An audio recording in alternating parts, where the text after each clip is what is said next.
Hey, this is Jake Johnson. I am gonna be talking about my annotated bibliography. So the modality that I decided to choose was dialectal behavioral therapy, or DBT. And the question I had is the efficacy it has for individuals with bipolar one and two, and I'm focusing on both adolescent, child, and adult. So my findings kind of showed that I should probably start with I kind of began questioning like what exactly DBT was. It is a form of cognitive behavioral therapy, but with Eastern mindfulness techniques kind of brought in there to help bring up mindfulness, self awareness, stuff like that, in order to um, kind of teach individuals how to be mindful and control their emotions, but while also accepting their diagnosis, which a lot of people will struggle with doing. From my findings, I showed that DBT helps children a little bit more than adults. So one of my articles, I was kind of talking about children specifically. It showed an 83% decrease in suicidal ideation compared to another form of treatment, psychosocial treatment, that is generally used to treat bipolar individuals as children. So it was an 83% decrease with DBT compared to a 50% decrease with psychosocial. Um, I also found that, according to several surveys, such as um, the Beck Depression Inventory 2 and Mindful Based Self Efficacy Scale, that there was a substantial drop in depression.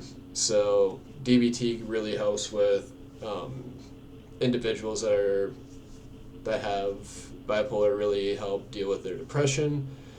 I also found that there is a a slight increase in positive mindfulness. Sorry.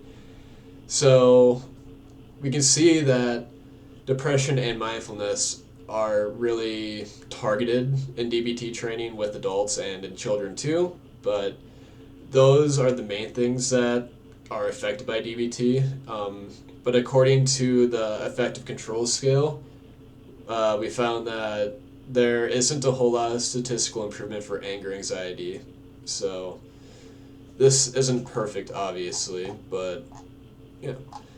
And I kind of focused on how how people with bipolar are treated with DBT, and I found an article that kind of talked about how many people with bipolar 1 and 2 actually don't see clinical treatment. So I was set on to find how is DBT handled outside of clinical um, versus. So I found an article that kind of described um, a program that taught individuals that are not clinicians, such as family members, how to deal with bipolar 1 and 2 using DBT strategies.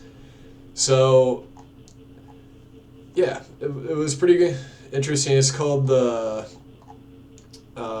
Getting Off the Emotional Roller Coaster Skill Building Family Education course. So, this article did kind of talk about how it affects the caregivers and, yeah, how this would affect caregivers.